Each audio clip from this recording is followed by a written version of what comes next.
friends, welcome back to Sakari. நான் கிருஷ்ணி. இன்னைக்கு நம்ம பண்ணையில எதை பத்தி பார்க்க போறோம்னா ப்ளூ போலார் பேரட்டை பத்தி தான் பார்க்க போறோம். அதோட ப்ரீடிங் செட்டப் வந்து நம்ம தெளிவா இன்னைக்கு வந்து நம்ம வீடியோல வந்து பார்க்க போறோம். இதுதான் வந்து ப்ளூ போலார் பேரட். இதை நம்ம வந்து ஃபர்ஸ்ட் 1க்கு 1 டேங்க் வந்து அதுக்கு வந்து கரெக்டான அளவு அதை வச்சுட்டு அதுக்கப்புறம் நம்ம வந்து மோட்டார் வந்து செட் பண்ணிடணும். நீங்க நார்மல் மோட்டர் செட் பண்ணாலும் ஓகே, அப்படி இல்லைன்னா ஏரியேஷன் மோட்டர் செட் பண்ணாலும் ஓகே. அது வந்து ஸ்பான்ச் வச்சு தான் அந்த மோட்டர் வந்து இது பண்ணணும். அது நம்ம ஷாப்லேயே வந்து அவைலபிளாக இருக்குது, தேவைப்பட்டால் வந்து வாங்கிக்கோங்க.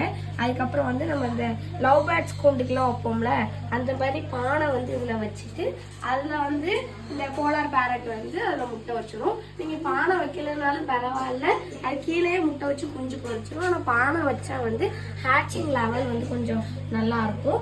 இந்த சைஸ் வர நம்ம வந்து இதுல இருந்து பேரண்ட் இருந்து நம்ம பிரிக்க மாட்டோம். இது கொஞ்சம் பெருசானதுக்கு அப்புறம் நம்ம வந்து சிமெண்ட் டேங்க்ல வந்து போட்டுருவோம். அந்த மாதிரி சிமெண்ட் டேங்க்ல போட்டு வச்சிருக்கிறத வந்து நான் உங்களுக்கு காமி